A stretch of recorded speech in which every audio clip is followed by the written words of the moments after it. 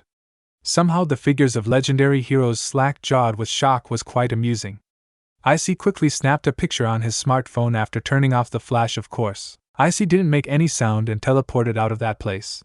He was very tired after fighting Gilgamesh, and knew that he wouldn't stand a chance if the rest of the servants banded together to defeat him while he was in this state. Currently he was acting as if he wasn't tired to make them think that he had a lot of energy left after such an intense battle with such a powerful opponent.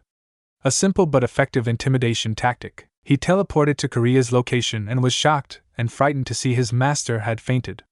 He promptly slung him over his shoulder and teleported again back to their hideout, somewhere in the multiverse. Zelretch POV. Meanwhile, our beloved Vempire was watching this fight. He had laughed out quite loud when he saw the faces of the shocked servants and masters. Truly he was one evil vampire, so he defeated Gilgamesh, huh? A commendable achievement to say the least. Most likely he will be the one to end the war. Better start looking for a world where he can learn new magic. The one known as the Wizard Marshal started shifting through the visuals of different worlds. He came across many worlds which would be beneficial and safe for Issei to learn magic. But where was the fun in safe? Eventually he came across a very interesting visual. Ladies and gentlemen, now is the time to blaze our souls. A certain white-haired eye-patch demon king was saying, now this is interesting. You feel it, don't you? The cold yet gentle arms of darkness? Another certain abyss lord was saying, alright. I've decided. The brat will go to this world, Kiria's new hideout. Normal POV. Once they reached their hideout, Issei lifted Kiria onto a bed and started finding out what was wrong with him. Ddraig. What's wrong with Kiria-san? HMM.it appears that you going into Juggernaut Drive and using Linos Smasher took a toll on him, since it is his magic that is keeping you here. And remember that his insides had been very much damaged by the worms. Even though the Phoenix Tears got rid of them and healed his body, it will still take some time for him to recover completely. So I'll advise you to not go into Juggernaut Drive for the remainder of the war if you don't want him to die, that is. Before Issei could reply, a small figure with long purple hair entered the room, and seeing the figure of Kiria on the bed, rushed over. It was Sakura. After awakening from her sleep a few days ago, Sakura had become rather close to Issei. At first she had been a bit reserved and her face was always set in an expressionless mask. But as the days passed she became more open towards Issei and her mask had begun to slowly fade. Issei Onizen. What happened to Ojiken? Sakura asked in worry. It's alright, Sakura. Your Ojiken is just tired, that's all. Really? Yes. Now why don't you go to sleep? Not getting enough sleep is bad for your health, sweetie. Issei had been like this ever since Sakura had woken up overprotective, overly cautious, and overly concerned for her health. They had not yet told Kiria or Sakura about the bonding. Comes with being a doting papa, Ddraig had guessed. But the thought that had amused Ddraig was the reaction of the rest of the girls to the knowledge of Sakura's existence. There will probably be a bloodbath over the question of who becomes mama. Time skip, several minutes later. Normal POV. After somehow placating Sakura and persuading her to sleep, Issei and Ddraig got into their strategy planning. So what do you think of the other servants, Ddraig?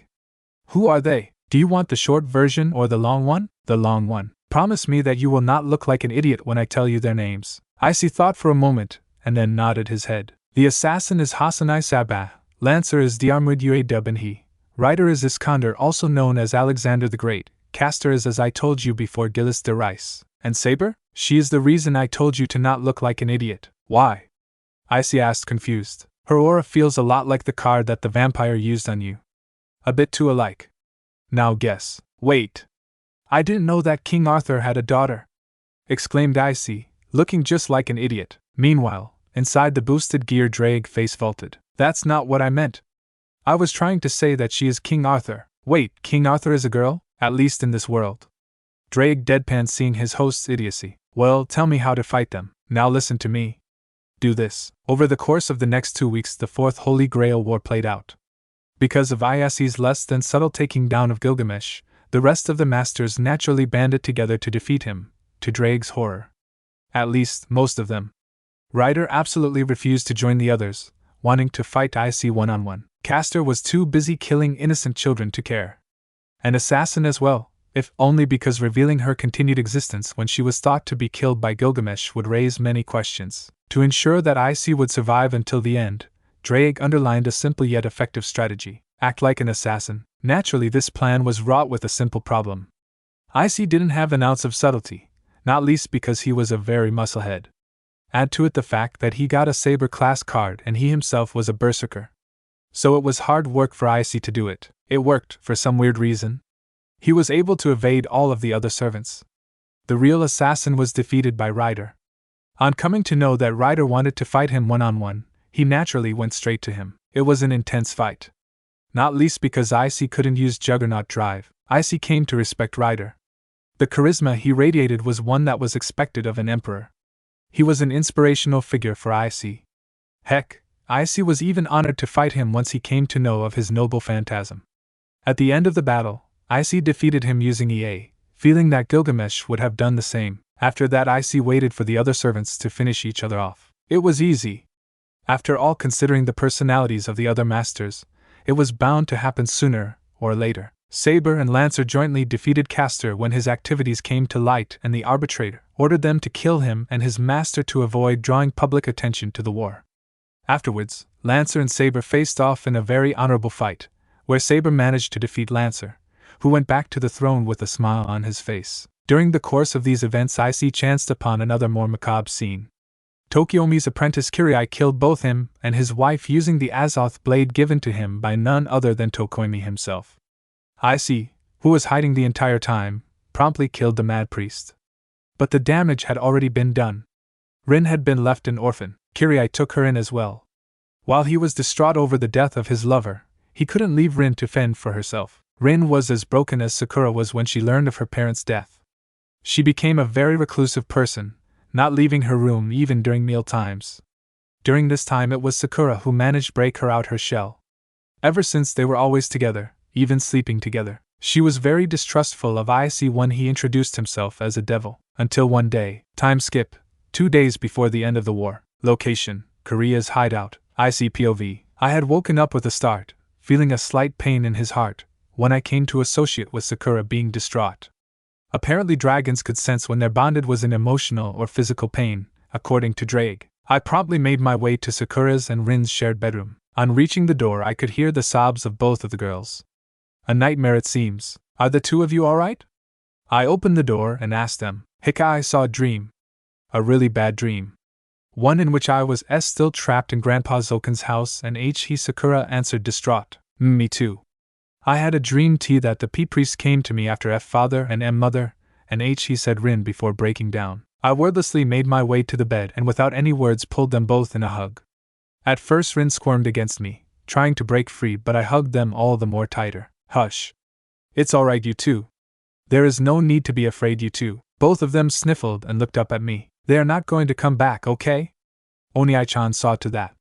And even if, I stopped for a moment and continued, even if they come back again and again, I won't let them take you from me. They looked at me surprised. Now I think it is time both you fell asleep.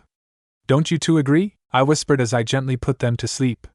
To ensure that they won't feel all alone, I lied down with them in the middle. And to put them to sleep, I softly sang a song I once heard as a child. I apologize to all Gundam fans in advance. Play song, GSD, Fields of Hope, beneath the veil of starry sky, as cold as winter's darkest night. It's there you'll sleep, silent and deep, you're not alone. A single prayer's soft melody, across the lonely silent fields. A little light begins to shine, it shines on and on. I watched you as you so peacefully dreamed. You laugh like a child, happy and carefree. It's so familiar, and yet so far. That's the future is promised for you and me. One day on a green and shining morn, one day we will finally make through. Cause in this sky, so dark with winter, we still have to believe that it's true. Fields of hope, fields of hope, fields of hope, fields of hope. I heard soft snoring at my sides by the end of the song. Satisfied, knowing that they were asleep, I myself went to sleep, all the while unaware that Korea-san had recorded the entire song in my own phone and that it was going to be a part of my embarrassing past. Time skip, 2 weeks, in Faverse, location, theater, Issei POV. Hey guys. Hi, to Issei here. I would have liked to talk to you guys in less dangerous circumstances, but right now I am fighting, or rather dodging against the last servant in this war, Saber, who seems to be pretty angry with me over something. And that something is a misunderstanding caused by that bastard troll Zelretch. Apparently, like I had misunderstood that Saber was King Arthur, Arturia's daughter, she seems to have misunderstood that I was her son. What kind of parent mistakes a stranger for her own child? One who has problems with them and doesn't know them very well? You have grown in the position of the Tokiomi, Ddraig. What is it, Tokiomi? Tell you later. Somehow I had reached in front of Grail. This is a chance. Yo! Father! How does it feel to be the one who brought about the end of the kingdom? You have an absolutely zero sense of self-preservation, partner. Just shut up. Why you dare? Looks like it worked. I was planning to save this for last, but you've given me no choice. You should probably put an end to this. Yes. Let's put an end to this. The gathering breath of the star, the shining torrent of life. Take this, sword of promised victory, Excalibur, escape time. I unfurled my dragon wings and took flight before the attack could reach me. I only managed to glimpse Arturia's look of horror for a split second before the power of the explosion consumed her. I made my way to Kiriya-san, who was standing nearby the building. It looks like the girls are here as well. I stomped my way in anger to the three of them. Why did you bring them with you? I shouted at Kiriya-san. He just looked at me with a deadpan expression. Even if had stopped them, they would have come here by themselves. So I thought that the best option would be to bring them here myself. I turned to the two girls, anger still etched on my face. But, those scared faces. I am a bad person, for making such small girls scared. That's what you're sorry about. After all this time peeping on girls and sullying my name, you are sorry about making two small girls scared. Let's ignore the old dragon. Before I could say anything, a sound out of presence so massive and dark that it was hard to breathe. I slowly turned my head and saw it, a giant ball of darkness, so dark that it was darker than the night sky. So murky and tainted did it feel that I instinctually guessed it without anyone's help. This was it. The thing I was sent here to destroy. The curse of Ingramenu, the most ancient god of evil. The curse of all the evil in the world. Even as I watched, the ball started to deform, ever so slowly. It was trying to bring back its origin, and Ingramenu was returning. I stood there, transfixed at the sight. Fear slowly tainted my senses. Would I be able to do this? Of course you could, Ddraig! I shouted out loud. I had actually forgotten his existence. Normally, I would have been annoyed at you for forgetting about me, but I guess this isn't a normal situation, even for you. Shut up, Ddraig. I north the first place. It is because of you that I get stuck in these kinds of situations in the first place. We can argue about whose fault you have such bad luck some other time. For now I believe the first priority is destroying the corruption. You're right. But will I be able to do this? I believe in you, partner. As do I. As do we. You guys, I was close to tears. At that moment, I felt the aura of my Excalibur increasing. I manifested it, and it was glowing. Like the sun. The glow of the hopes of and dreams of humanity. My doubts cleared as soon I felt it. So this why I was given King Arthur's soul, huh? Ready, partner? Play song. Fate Zero Sword of Promise Victory OST. Yes. Let's do this. Seal 13. Decision start. Approved. Bedivere, Lancelot, Mordred, Galahad, Gareth, Gaheris, Agravain, Palamedes, Kay, Tristan, Gawain, Perceval. The sword glowed a brighter blue with each name. All of them have approved, huh? In that case, this battle must be to save the world. Arthur, Sword of Promise Victory. Excalibur, somewhere out in the multiverse. Zelretch POV, so he has done it, huh? What do you think about it? Foe, he is quite entertaining, isn't he? Foe, now the real entertainment shall begin. Foe, I response. I just motioned towards the 8 cards and the 2 magical sticks on the table. Elsewhere, Issei suddenly felt a chill down his spine. The next morning, Issei POV, now it's time you be off. The old troll just popped up in the morning during breakfast and said, I should have felt elated hearing that, but all I feel is a gaping hole where my heart used to be. Why, are you leaving, Issei? Kiriya-san asked with a weird look on his face. Seems like it. Well, I guess it's time I be off.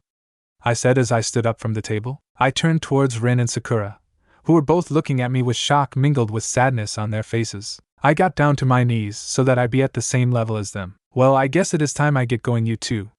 Don't give Kiriya-san much trouble, okay? I spoke to them softly and gently hugged them both. It's so painful. Just as I stood up, both of my legs were grabbed. Please don't go, pleaded Rin with a tearful expression. Please don't make this any more painful. But I have to go, Rin. I must go.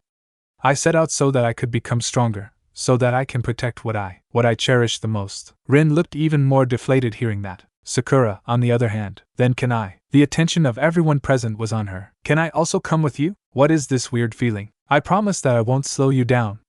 I will even do the chores if you want. So can I. No! I shouted. Sakura looked up, startled by my sudden outburst.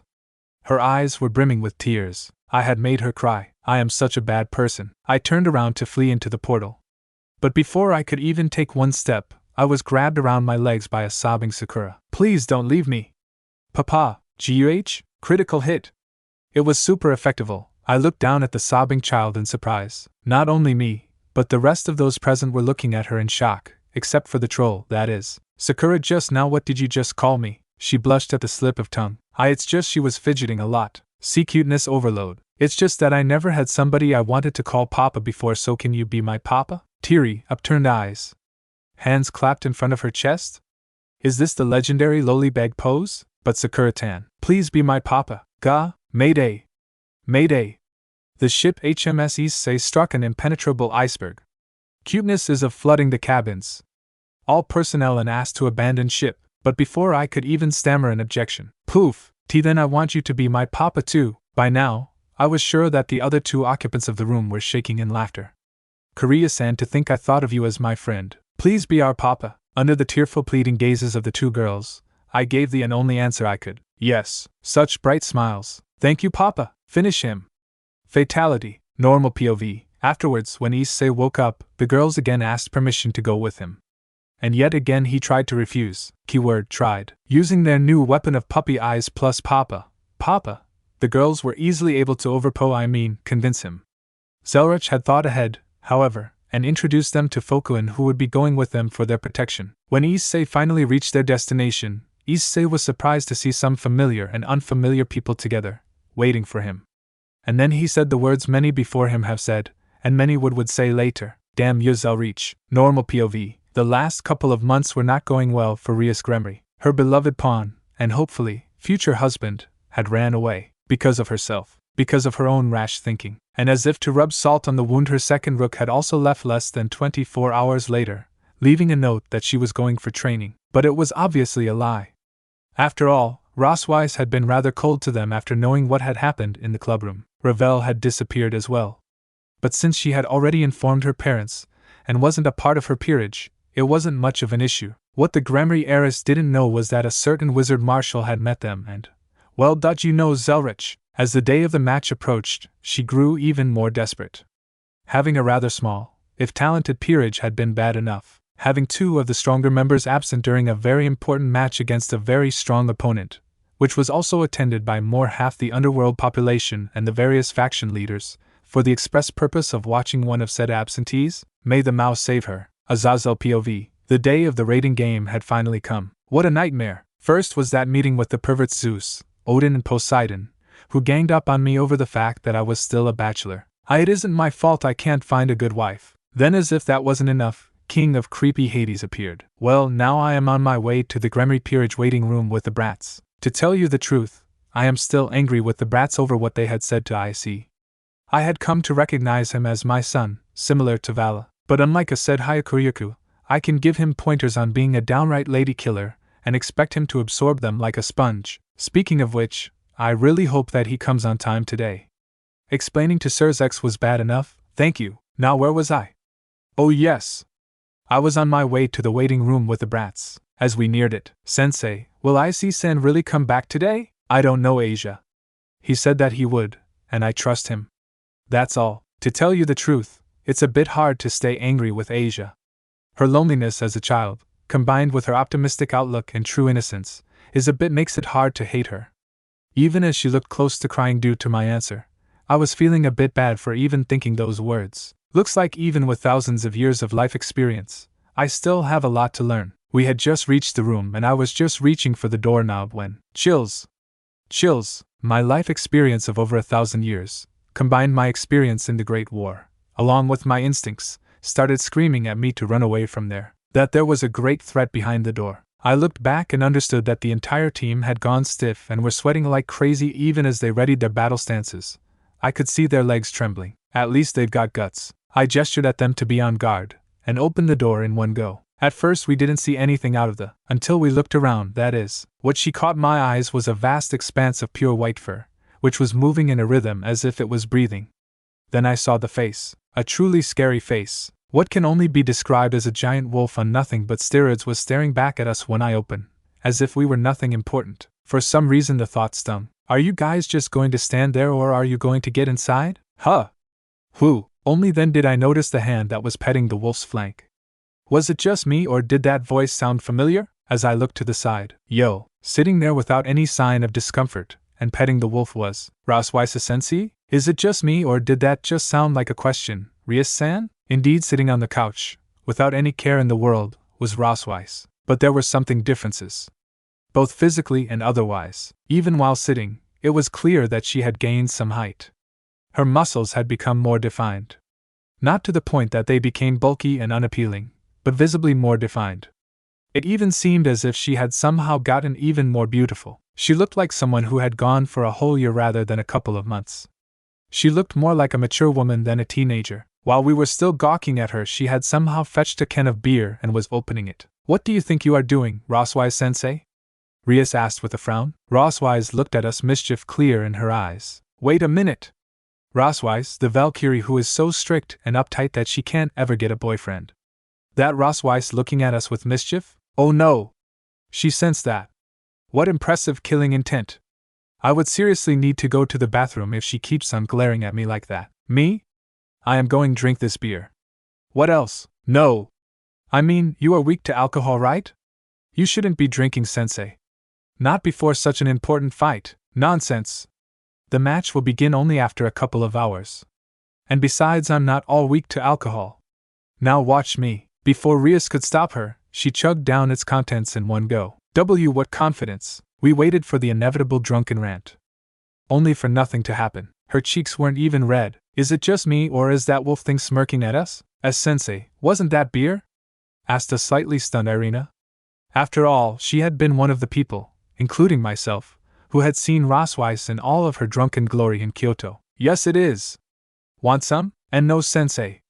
Drinking will make more open to impure thoughts, and I will fall. Rossweisse only smirked. By the way, sensei, what is that thing? Asked Akino, pointing at the white monstrosity before us. Oh. Forgot to introduce you guys. Everyone, this is Kath Palag, my familiar. Kath Palag, this is the ORC. What is with this extremely informal tone? Wait a minute, Rossweisse, do you know where Issei and Ravel are? She looked up and smiled a very beatific and enigmatic smile. They are here, but they had some business to attend to. No need to worry though. They will be on time for the match. Most of the ORC looked relieved and a bit anxious. Rias, however, looked furious. So you two did run away with him. Do you know how worried I had been? All that time you two knew where to find him. But did you tell me? No. You just had to go where he was. After this match, I am going to have a word with you. With Issei as well. And after that It was easy to see why Rias had stopped in her rather childish tirade. After all, Rossweisse had stood up from her seat and was slowly coming towards us with a scary expressionless face. Rossweisse stopped in front of a slightly trembling Rias, and it was apparent that she had gained some height. She towered over the younger girl. Oh? So if I wanted to make myself stronger I need your permission now, Gremory? Let me make some things straight.